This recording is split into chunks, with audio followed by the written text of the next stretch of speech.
My wife cheated on me with my golden child brother and gave birth to his baby. Now, my family acts like I'm the one who ruined everything. Let me rewind. My name is David. I'm 34, married, or was, for 6 years to Emily. My younger brother, Chris, is 29. He's always been the family favorite. Star athlete, straight A student, charming, charismatic. The kind of guy who walks into a room and everyone lights up. And me, I was the stable one. The dependable one. The one who got overlooked. I met Emily in college. We fell hard and fast. She loved my quiet nature. I loved her energy. We got married after graduation. Life wasn't perfect, but I thought we were solid. We talked about kids. We bought a house. I thought we were building something real. Then Chris moved back to town. Job trouble, relationship drama. He needed a place to stay. Emily said it was fine if he crashed in our guest room for a few weeks. Those weeks turned into months. Looking back, the signs were there. The way she laughed at his jokes, how they exchanged glances at dinner. The inside jokes I wasn't part of. I caught them on the couch one night. Too close. Nothing physical yet, but it made my skin crawl. I confronted Emily. She said I was being paranoid. That Chris was just fun and I was being insecure. I wanted to believe her. I didn't want to be the jealous husband who drove a wedge between family. So I let it go. Until she got pregnant. We'd been trying for over a year. I was thrilled at first, but the timeline didn't add up. Something gnawed at me, so I asked for a paternity test. She flipped out, accused me of not trusting her, called me cruel, but I did it anyway. It wasn't mine. I felt like the floor vanished beneath me. I moved out that night, told my parents what happened. And do you know what they said? Chris made a mistake. Don't destroy the family over one mistake. One mistake. They wanted me to forgive him. To support them. My mom even said, "That baby is still your blood." My father told me I should have focused more on Emily. That maybe if I were more present, she wouldn't have looked elsewhere. I couldn't believe what I was hearing. My world had imploded, and they were acting like I was being unreasonable. A few days later, I went back to the house to pack the rest of my things. Emily was there. I told her I wanted a divorce. She broke down in tears, but I didn't budge. She tried to twist it, said she didn't mean for it to happen, that she felt neglected, that Chris was just there for her. So you slept with him? You looked at my brother, of all people, and thought that was okay? I didn't plan it, she cried. You were always working late. You were distant. I felt invisible. And instead of talking to me, you went to him? That's not a mistake, Emily. That's betrayal. The confrontation got worse when Chris showed up at the house. Like he belonged there. You need to leave, I told him. He shrugged, as if I was being dramatic. Look, man, I didn't mean to hurt you. But Emily and I, we connected.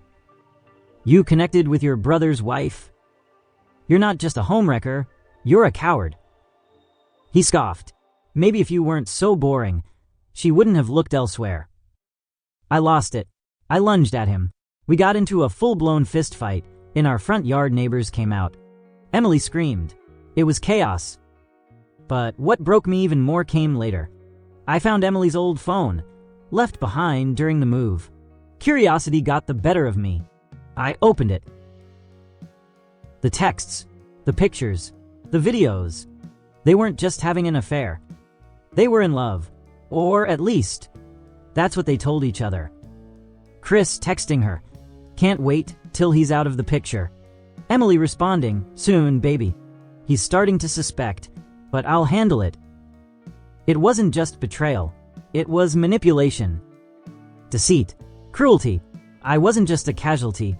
I was an obstacle they plotted around.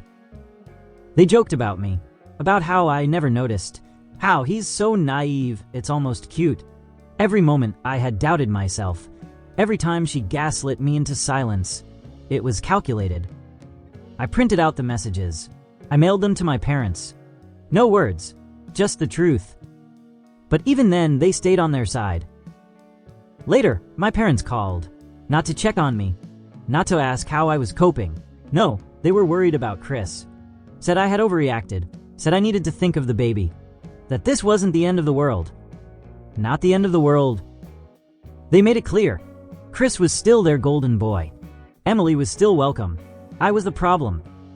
They've gone full happy family mode. They throw baby showers, post family photos. And I'm the ghost, the black sheep, the one who couldn't keep his marriage together. Every holiday invitation comes with a side of guilt. We hope you can be mature about this. Don't punish the baby. Blood is thicker than water.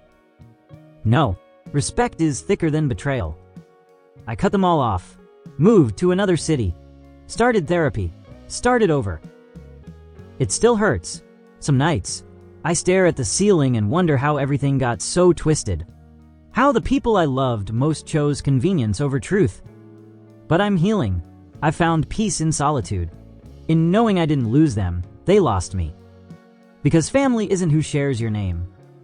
It's who stands beside you when your world falls apart. And they didn't.